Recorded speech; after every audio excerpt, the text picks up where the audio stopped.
자, 안녕하십니까. 오늘 하루도 고생 많으셨습니다. 자, 오늘 시즌 최근에는 큰 이슈가 없는데, 오늘 남아공에서 새로운 바이러스가 또 나왔다라는 뉴스가 나왔고요.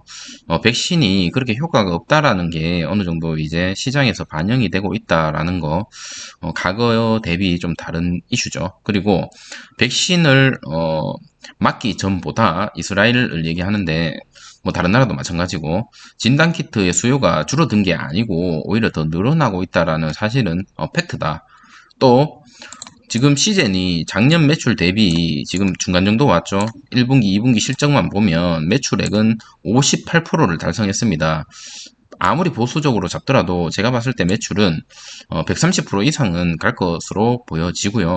그래서 매출에 있어서는 아무런 뭐 이슈가 여전히 없기 때문에 저는 뭐 매도를 취할 생각은 전혀 없습니다. 한 가지 아쉬운 거는 이 시즌이라는 게 단일 종목으로 선물 지수를 형성하고 있기 때문에 세력들이 만약에 선물을 하방으로 잡는다면 이 실물 주식을 가지고 또 하방으로 공매도를 치면서 입맛대로 가지고 놀 수 있는 그런 주식이지 않을까라는 생각이 듭니다. 왜냐하면 개인들의 믿음도 반반입니다. 어떤 사람은 아직까지 저 같은 사람은 시즌 갈 수 있으니까 버텨보자라고 생각하는 사람이 있는 반면에 진단키트는 끝났어 테마주야 이거 왜 들고 있어라고 하는 사람들이 많이 이제 반반으로 형성되어 있기 때문에 공매도가 여기서 놀기 정말 좋은 놀이터지 않을까라는 생각이 들고 세력들이 그런 것들을 잘 먹죠. 그렇기 때문에 쉽지 않은 종목인 거는 틀림없다라는 사실을 그렇고 자 지금 보시는 것 같이 쓰리바닥을 형성하고 앞으로 나아가려고 하는 것 같습니다. 특히나 전저점, 최저점이죠. 요때랑 지금이랑 그래프가 거의 비슷하죠. 그렇기 때문에 조만간 이 21선도 지금 크게 벌어지지 않는 상태에서 어느 정도 호재성 이슈를 한번 터트려 줄 때가 되지 않았나라는 생각이 들고 21선을 강력하게 한번 돌파를 해줄 필요성이 있다라는 생각이 듭니다. 최근에는 거래량이 터지지 않았는데 거래량을 터지기 위해서는 어떤 공시가 한번 나와줘야 될 것 같고 그 공시는 제가 봤을 때는 FDA 승인 요게 지금 최대 빠른 공시지 않나라는 생각이 듭니다. 미국 FDA 승인요. 우리가 시제는 바이오라드와 그 5년 동안 유통계약을 맺었죠. 그래서 거기에 따른 어떤 뭐 반사이익 같은 거를 좀 봐야 되는데 시제는 주구장창 떨어지고 있고 좀 어떤 혜택을 못 보고 있는 것 같습니다. 그래서 거기에 대한 어떤 이슈도 좀 필요하지 않나라는 생각이 듭니다. 자, 오늘 외국인과 기관이 양쪽으로 매수를 해줬죠. 그나마 다행이고 최근의 모습을 본다면 외국인과 기관이 어느 정도 매수세로 좀 돌아선 모습을 볼 수가 있습니다. 그래서 어느 정도 좀 수급에 있어서는 그나마 조금 다행이지 않나라는 생각이 들고요. 코스피나 코스닥이 오늘 증시는 기관에서 어느 정도 매수세를 유지하면서 조금 지켜주지 않았나라는 생각이 듭니다. 많은 전문가들이 지금 고점이고 현금화하라고 얘기를 하고 있는데 사실은 알 수가 없습니다. 미래가 어떻게 될지 뭐 4천이 갈지 아니면 정말 2천으로 지수가 떨어질지 알 수가 없는 부분이고 단지 진짜 중요한 거는 지금 저희가 이제 제 같은 경우는 시즌에 대해서는 그렇게 못했지만 비중 조절은 필요해 보입니다. 그래서 코스피는 오늘 플러스 0.33%로 마무리가 됐고요. 코스닥은 0.81%로 마무리가 되었습니다. 자, 특징 뉴스 한번 살펴보고 영상을 마치도록 하겠습니다. 자, 최근에 우리나라에서도 백신 접종을 어느 정도 사람들의 인식이 바뀌어서 많이 맞고 있죠. 그래서 1차 접종률이 50%가 넘어섰다라는 뉴스 기사를 접했는데 전 세계적으로 지금 백신에 어느 정도 맞았냐고 보면 1차 백신 접종률을 보면 아랍에미리트가 87%, 칠레 76%, 이스라엘이 66%, 영국 72%, 미국 61%, 각각 50% 이상은 다 넘어서는 것으로 보여지고요. 하지만 전 세계 인구의 39.6%가 지금 밖에 되지 않는다. 그것도 한 차례 백신을 접종한 그 인구가 39.6%입니다. 이게 전체적으로 어느 정도 집단 면역을 이루기 위해서는 최소 전문가들 말로는 정말 최소 70%에서 80%는 돼야 된다라고 얘기를 하는데 아직 한참 멀었다라고 보여지고 있고요. 자, 국가별로는 누적 확진 사례가 미국이 가장 많고 미국은 최근에도 계속적으로 많이 나오고 있는 모습을 보여주고 있다. 사망자들도 미국에서는 최근에 너무 많이 나오고 있고 컨테이너 박스에 시체를 또 쌓고 있다라는 뉴스 기사를 접했습니다. 뒤에서 한번 보여드리겠지만 자, 의료기기가, 특히 국내 의료기기가 수출 호조가 계속되고 있어요.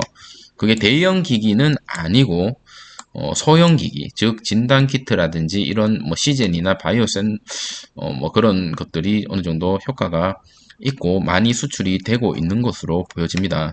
K헬스케어, 바람을 타고 국내 의료기기, 근데 양극화, 어떤 놈들은 잘 나가지만 어떤 놈들은 잘 못 나가는 그런 모습을 보여주고 있다. 어떤 놈들이 잘 나가냐면 보시는 것과 같이 체외 진단 의료기기, 자, 체외 진단 의료기기에 약 3조 4천억 원을 기록했고 전년 대비 성장률이 553%를 성장을 이루었죠.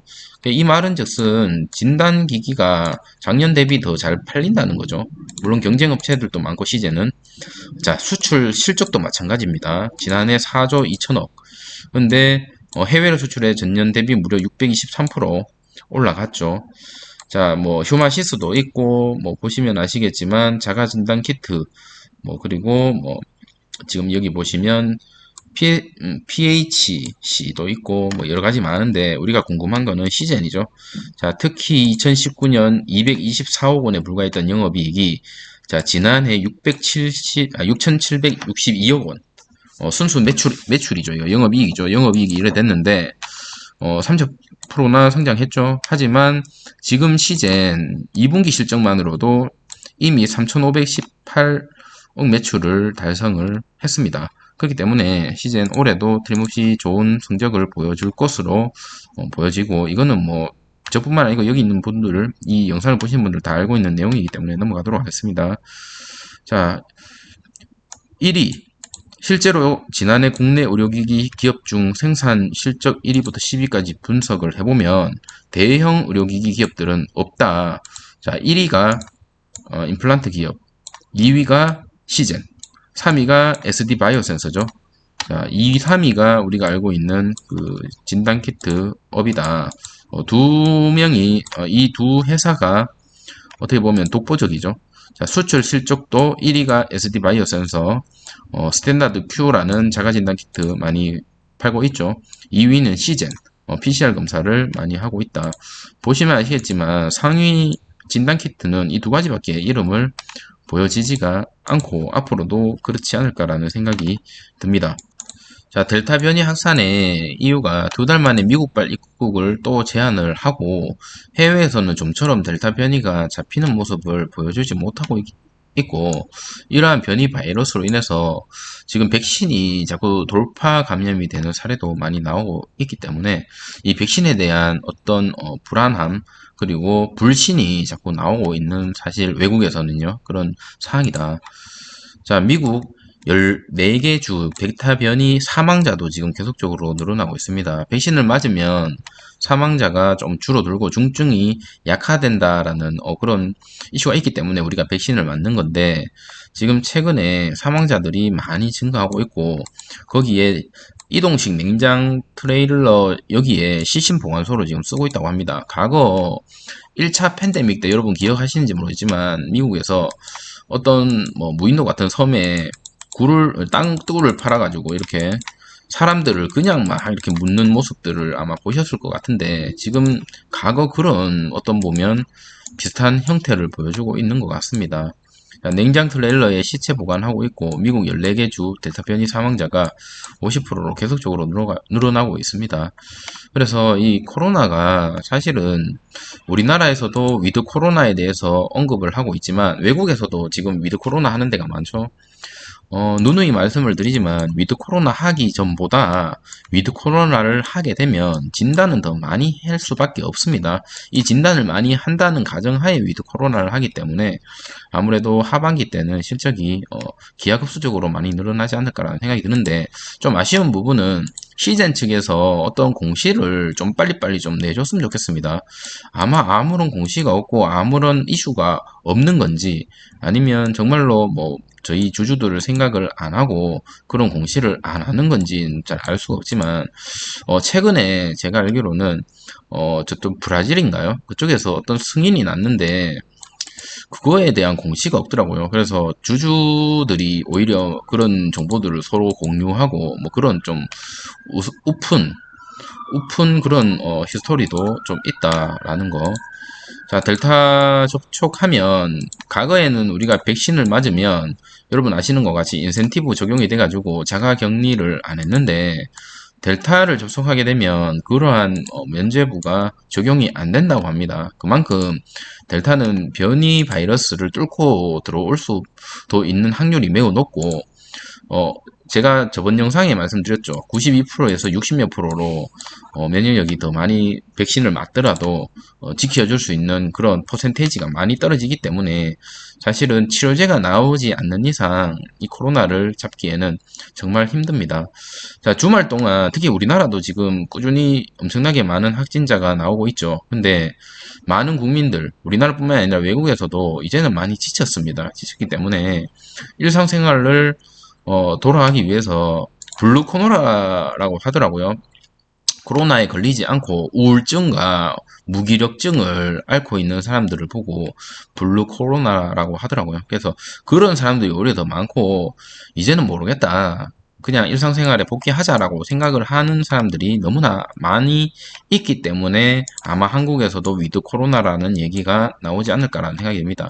하지만 조금 걱정스러운 거는 뭐 다른 나라처럼 백신 접종이 어느 정도 많이 됐다면 그게 맞는 것 같은데 지금 그러한 상황이 아닌 상황에서 위드 코로나를 하게 된다면 어떤 일이 일어날지 사실은 조금 예상하시는 것처럼 확진자가 좀 많이 일어나지 않을까라는 생각이 좀 드는데 물론 정부에서 그것들을 좀 제대로 전문가들을 통해서 좀 제대로 했으면 좋겠다라는 생각이 듭니다. 자, 시젠 최근에 뭐 크게 이슈가 없어서 영상을 찍지 않으려고 했는데 뭐 계속적으로 여러분들한테 이 코로나에 대한 어떤 이슈를 그래도 전달을 해줘야 될 것 같고 시젠이 실적이 있어서 아무런 이상이 없다라는 것을 말씀을 드리고 싶어서 영상을 찍게 되었고요. 지금 전 세계적으로도 그렇고 코로나가 이슈가 전혀 꺼지지 않는 상황에서 시젠의 주가만 꺼지고 있는데 너무나 지금 정상적인 움직임을 보여주지 않나라는 생각이 드는데 시젠 측에서도 아마 알고 있을 겁니다. 그래서 지금 이제 좀 있으면 하반기에 M&A 관련된 이슈가 좀 터져주지 않을까라는 기대감, 희망 회로를 돌려보면서 오늘 영상은 이것으로 마치도록 하겠습니다. 틀림없이 웃는 날이 올 거라 믿으며 이 영상을 보시면서 조금이라도 힘이 되시기를 바랍니다. 자, 오늘 하루도 고생하셨고요. 내일 또 뵙도록 하겠습니다. 감사합니다.